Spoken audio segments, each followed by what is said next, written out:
Hello everyone, नमस्ते, सत श्री अकाल, अस्सलाम वालेकुम जनाब। कैसे हो आप सब? आई होप सो गाइस आज सभी बहुत बढ़िया होंगे और होने भी चाहिए। आज की वीडियो होने वाली है जिन्नात का बच्चा मौलाना के पास पढ़ने लगा तो फिर क्या हुआ। बहुत ही अमेजिंग सा टॉपिक लग रहा है ये। तो देखते हैं इस ऐसा भी वीडियो में होता क्या है? पता नहीं, अब देख के हाँ। लगे पता। तो उसको करते हैं प्ले, ओरिजिनल वीडियो का लिंक डिस्क्रिप्शन बहुत में दिया हुआ सही है। टॉपिक है गाइस, हाँ, मस्ट लिसन। सो आप जाके देख लेना। सो कर प्ले। यस। दोस्तों, एक मर्तबा एक मौलाना साहब नीम के पेड़ तले मस्जिद के कच्चे सहन में बैठे हुए बच्चों को पढ़ा रहे थे और बच्चे बुलंद आवाज में अपना सबक दोहरा रहे थे। जैसे ही कोई बच्चा जरा सा भी गलती करता तो मौलाना साहब उसे फौरन ठीक करवा देते। बच्चे अपनी अलग अलग आवाज में सबक पढ़ रहे थे। इतने में अचानक मौलाना साहब को एक गंभीर सी आवाज आई। आवाज सुनकर मौलाना साहब हड़बड़ा गए। कहने वाला कह रहा था, मियाँ जी अस्सलाम वालेकुम। मौलाना साहब जिन बच्चों को पढ़ा रहे थे उन सब की आवाज को पहचानते थे, लेकिन ये आवाज अलग थी। तभी तो मौलाना साहब हड़बड़ा गए थे। मौलाना साहब ने जवाब दिया, वालेकुम अस्सलाम। उनके सामने तकरीबन 7 या 8 साल का एक लड़का अपना सर झुकाए खड़ा था और अंदर आने की इजाजत मांग रहा था। मौलाना साहब ने कहा, आ जाओ मियाँ, अंदर आ जाओ। अकेले आए हो क्या? कोई अम्मा अब्बा नहीं आए तुम्हारे साथ? ये सुनते ही लड़का सब बच्चों को फलांगता हुआ मौलाना साहब के करीब आकर हाथ बांधकर खड़ा हो गया। उसकी नजरें झुकी हुई थी। उसने मौलवी साहब के सवालात का कोई जवाब नहीं दिया। शायद वो मौलवी साहब के अगले सवालों का मुंतजिर था। मौलाना साहब को खुद ही पूछना पड़ा कि क्यों मियाँ, कौन हो तुम और कहाँ से आए हो? क्या कुछ पढ़ना चाहते हो? बच्चे ने जवाब दिया, जी हाँ मौलवी साहब, आप मुझे अपनी शागिर्दी में ले लीजिए। मौलवी साहब उसके मासूम सरापे में खो गए थे, लेकिन उस बच्चे की आवाज थोड़ी अलग थी। वो उसे घूरते हुए बोले, क्या तुम्हारा ताल्लुक इसी गांव से है? यहाँ तो लोग पंजाबी भी ठीक तरह से नहीं बोल पाते और तुम हो कि उर्दू बोल रहे हो। लड़का जरा सा भी नहीं घबराया और बोला, वो दरअसल मौलाना साहब, मैं इस सामने वाले जंगल के पीछे जो गाँव है वहाँ से आया हूँ, जहाँ नदी बहती है। आपको तो पता ही है, पिछले महीने मूसलाधार बारिशों की वजह से वहाँ सैलाब आ गया था और इससे बहुत सारे दरख्त भी उखड़ गए थे। लोगों के घर भी तबाह हो गए थे। हमारा घर भी इसी में डूब गया था। इसी तरह मैं अपने वालिदैन से बिछड़ गया और अब मैं चाहता हूँ कि मैं आपके पास रहूँ, क्योंकि इस गांव में तमाम बच्चे आपसे फैज़याब होते हैं। मैं आपके साथ रहना चाहता हूँ। मौलवी साहब ने जब उसकी ये बात सुनी तो हैरत से बोले, लड़के तुम्हारी उम्र क्या है? कद काठ से तो तुम 7 या 8 साल के लगते हो, मगर बातचीत तो बड़ों जैसी करते हो। बच्चे ने कहा, मैं 13 साल का हूँ। बीमारी की वजह से मेरा कद छोटा रह गया। उसकी ये बात सुनकर तमाम बच्चे खिलखिलाकर हंसने लगे। मौलवी साहब ने वहीं बैठे बैठे एक तो बच्चों को छड़ी टिका दी और फिर लड़के से कहने लगे, अच्छा पुत्र, तुम आज खुद को हमारी शागिर्दी में समझो, और हाँ, तुम्हारा नाम क्या है? बच्चे ने कहा, जी मौलाना साहब, मेरा नाम मेराजुद्दीन वल्द सिराजुद्दीन है। उसकी उर्दू पर देहाती बच्चे फिर से ही करने लगे और अब तो मौलवी साहब भी हंस पड़े। उन्होंने सब बच्चों को छुट्टी दे दी और कहा कि अगर कहीं कोई अच्छा सा सालन मिल जाए तो मेरे वास्ते उसे अलग से कटोरे में डाल लेना। दाल साग तो हमें हजम नहीं होता। नया लड़का ये बात सुन रहा था। वो जल्दी से बोला, मौलवी साहब, आज मैं आपके लिए खाना लाऊं? मेरी बहन इससे अगले गाँव में रहती है और बड़ा अच्छा खाना बनाती है। मौलवी साहब की मुंह में तो पानी आ गया, मगर फिर भी दिखावा करते हुए बोले, तुम कहाँ इतनी रात को अगले गांव में जाओगे? आज वैसे भी चौधरी साहब के यहाँ से अच्छा खाना आ जाएगा, जुमेरात है ना, इसलिए। इसके बाद उस नए लड़के को एक बड़े से हुजरे में, जहाँ बाकी सारे तुलबा रहते थे, वहाँ पहुँचा दिया गया और वो बच्चा सबके साथ खजूर की चटाई पर सो गया। दोस्तों, अगर आपको ये वीडियो पसंद आ रही है तो आपसे गुजारिश है कि इस वीडियो को लाइक जरूर करें। तो दोस्तों, इस तरह से वो लड़का जिसका नाम मेराजुद्दीन वल्द सिराजुद्दीन था, वो मौलवी साहब का बाकायदा शागिर्द बन गया। उसका हाफिजा बहुत अच्छा था। उसने 1 हफ्ते में ही बगदादी कायदा पूरा कर लिया और सिर्फ 3 महीने में कुरान पाक पूरा कर लिया और अब तो वो उसे हिफ्ज भी करने लगा था। मौलवी साहब तो बस हैरान थे कि आज तक हजारों शागिर्दों को पढ़ा चुके थे, मगर ऐसा हाफिजा, ऐसी रवानी कभी देखने सुनने में नहीं आई थी। जब भी उसका सबक सुनते तो गड़बड़ा जाते कि ये लड़का इंसान भी है या कोई और मखलूक है। मौलवी साहब ऐसा सोचते जरूर थे, मगर अपना ये ख्याल कभी जाहिर ना होने दिया। वो सोचते थे कि इतना अच्छा बच्चा है, कहीं बददिल होकर भाग न जाए। वो बच्चा अब तो हाफिज कुरान भी बन चुका था, मगर मौलवी साहब को अब उससे प्यार सा हो गया था, इसीलिए उसे अपना बेटा बना लिया। मौलवी साहब ने उम्र भर शादी ना की थी। एक रात मौलवी साहब किसी का निकाह पढ़वा कर लौटे तो ज्यादा मुर्गन खाना खाने की वजह से पेट में तकलीफ महसूस हुई। मौलवी साहब को जब भी बदहजमी होती तो वो हिंग का इस्तेमाल करते और ठीक हो जाते, लेकिन वो हिंग भी खत्म हो चुकी थी और दोबारा मंगवाने का मौका ही ना मिला। सारे लड़के सो चुके थे, मगर मेराजुद्दीन जाग रहा था और इबादत इलाही में मशगूल था। मौलवी साहब दर्द से कर्राह रहे थे। अरे कोई है जो मुझे कहीं से जरा सी हिंग ला कर दे। मेराजुद्दीन ने सोचा उस्ताद साहब तो तकलीफ में है और उनकी बरवक्त मदद ना की तो शायद अल्लाह पाक मेरी इबादत ही कबूल ना फरमाए। सारे शागिर्द सो रहे थे, इतनी रात में कौन अपनी नींद खराब करे, मगर मेराजुद्दीन हमेशा की तरह खिदमत के लिए तैयार था। जाए नमाज लपेट कर ताक में रख दिया और मौलवी साहब के पास जाकर खड़ा हो गया। मौलवी साहब मैं ला दूंगा आपको हिंग, मुझे पता है हिंग कहाँ मिलती है। मौलवी साहब ने कहा तुम कैसे लाओगे, इतने जरा से तो हो, क्या तुम्हें अंधेरे से डर नहीं लगता?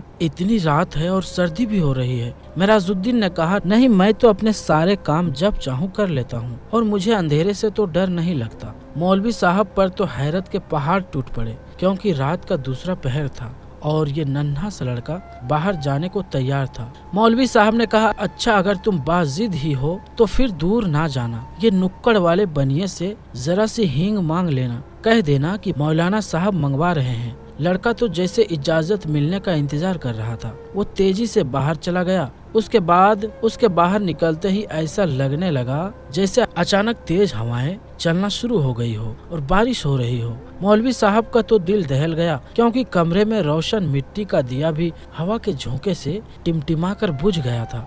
मौलवी साहब दिल ही दिल में पशेमान हुए कि बिना माँ बाप के बच्चे को रात के वक्त बाहर क्यों भेज दिया। अगर उसे कुछ हो गया तो। मौलाना साहब इससे आगे सोचते, इतने में अचानक से दरवाजा खुला और मेराजुद्दीन वापस आ गया। और हैरत की बात ये थी कि बाहर कोई तेज हवा का नामो निशान तक नहीं था, हर चीज अपनी जगह पर थी। मौलवी साहब को तो दर्द उसी वक्त खत्म हो गया जब उन्होंने देखा कि मेराजुद्दीन के कपड़े तो बिल्कुल सूखे हुए हैं, हालांकि वो कोई छाता या बरसाती भी ओढ़कर नहीं गया था और वापस भी चंद मिनटों में आ गया। और सबसे बढ़कर ये कि उसके हाथ में हिंग तक नहीं थी। मौलवी साहब ने अपनी हैरत को छुपाते हुए पूछा, क्यों बेटा, ले आए हिंग? उसने कहा जी मियाँ जी, ले आया हूँ। मौलवी साहब ने कहा कहाँ है? तो फिर मुझे देते क्यों नहीं? लाओ मुझे दे दो।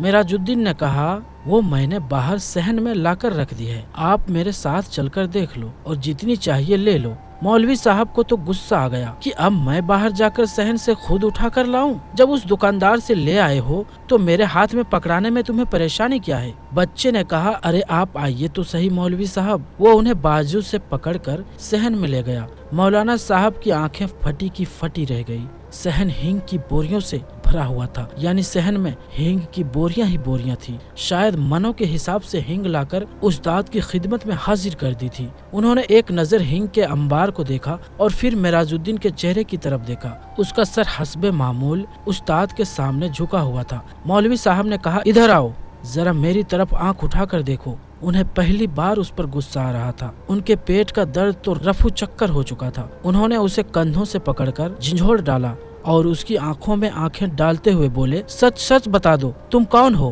क्या तुम्हारा ताल्लुक जिन्नात से है? बच्चे ने कहा जी मियाँ जी, आपका ख्याल दुरुस्त है, मैं वाकई एक जिन ज़ादा हूँ। उसका सर उस्ताद के कदमों पर था और वो ज़ारो कतार रो रहा था और बराबर माफ़ी की दरख्वास्त कर रहा था। मौलवी साहब ने प्यार से उसका सर अपने कदमों से हटाया और उसे गले लगा लिया। उसने बताया कि इसी नीम के पेड़ पर, जिसके नीचे सारे बच्चे बैठकर कुरान पाक पढ़ते हैं, यहाँ पर मेरा बसेरा है।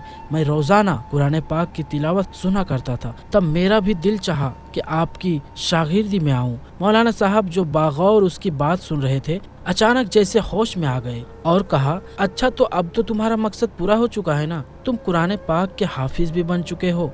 बेशक तुमने आज तक मुझे शिकायत का मौका नहीं दिया, लेकिन मुझे खदशा है कि कि अगर किसी दिन तुम्हें किसी बात पर गुस्सा आ जाए और अनजाने में तुमने अपनी ताकत का मुजाहरा कर दिया तो तब क्या होगा। बेहतर है कि अब तुम छुट्टी करो और अपनी दुनिया में लौट जाओ, और अगर तुमने मेरी बात ना मानी तो मैं तुम्हें बोतल में बंद करके जमीन में दबा दूंगा। मौलवी साहब की डांट सुनकर वो बाकायदा हिचकियां लेकर रोने लगा और बोला, जिन उस्ताद साहब ने उसे इल्म सिखाया वो उनकी जी भर कर खिदमत नहीं कर सकेगा।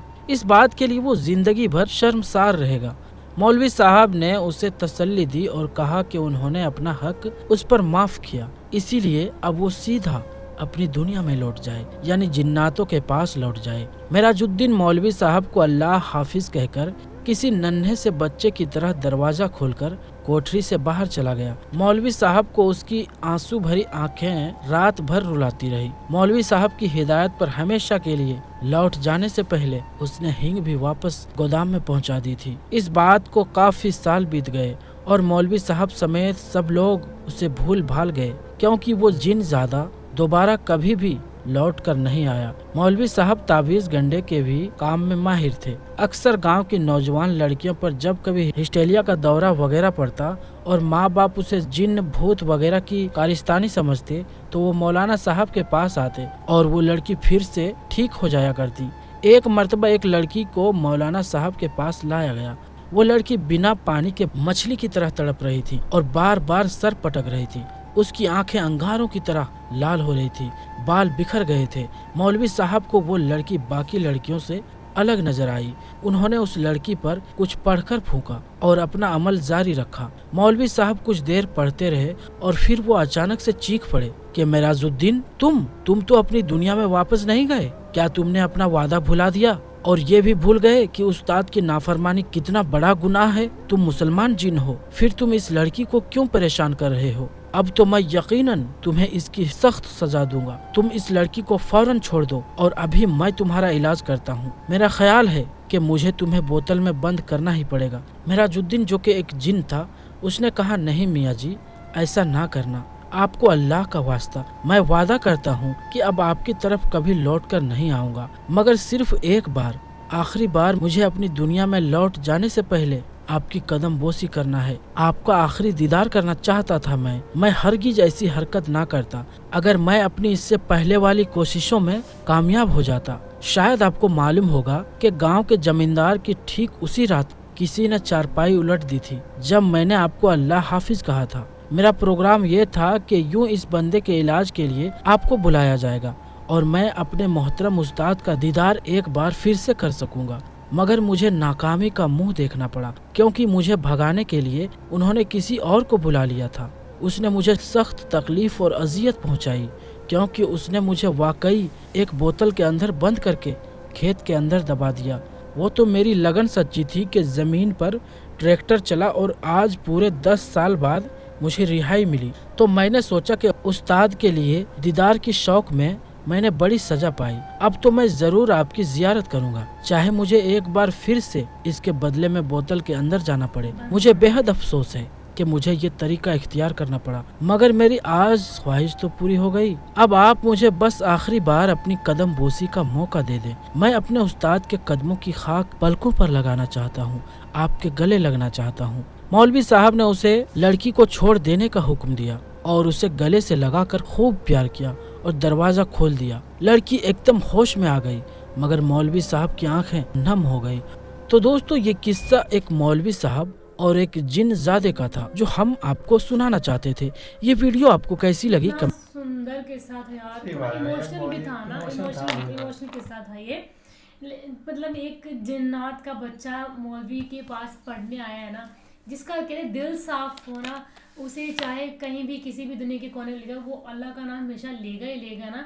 तो सबसे पहले बेचारा वो हींग लेके आया, बोरियों की बोरियां भर के आना, लेकिन उसको जो है फिर मौलवी साहब ने डांट कर भेज दिया। तो किसी ने उनको बंद करके डाल दिया ना खेत में, बोतल में बंद करके। लेकिन उन्होंने उनका दीदार एक बार करना था ना किसी न किसी तरह से, तो फिर से उनके बोतल को ट्रैक्टर चला एंड मतलब वो भूला नहीं अपने गुरु को, जहाँ से वो पढ़ता था, सीखता था ना, वो सब चीजें कुरान के बारे में, इस्लाम के बारे में, गुरु के बारे में और भी बहुत अच्छी अच्छी बातें हमको सीखने मिलती है ना, कि गुरु बहुत एक बड़ी हस्ती होते हैं जिन्हें हमें हमेशा याद रखना चाहिए, जिनके हमें रिस्पेक्ट करनी चाहिए, जो कि जिन्नात ने बहुत अच्छे तरीके से की है। सही बात है ना। तो ये थी सीख वीडियो। मिलती है। और ऐसी वीडियोस चाहते हो तो जरूर कमेंट करके बताना, जैसी भी वीडियोस चाहते हो कमेंट्स करते हो, हम कमेंट्स पढ़ रहे हैं सभी के, लेकिन कुछ खास वीडियोस हमें रिक्वेस्ट नहीं मिल पा रही है। ना। सो आप सभी से यही रिक्वेस्ट है कि कमेंट्स में बताओ, इंस्टाग्राम पे बताओ। हम इंस्टाग्राम पे हर एक का मैसेज देखते हैं, आप सभी को पता ही है। बेशक रिप्लाई नहीं करते, वो एक अलग मैटर आ जाता है, पर ये है कि बस ये प्यार बना के रखो और ब्लॉगिंग चैनल को सब्सक्राइब कर लो। बहुत कमाल के ब्लॉग्स आने वाले हैं, बहुत कमाल के। तो बाकी तो फिलहाल इस वीडियो में guys, thank you so much for watching the video. मिलते हैं नेक्स्ट वीडियो में।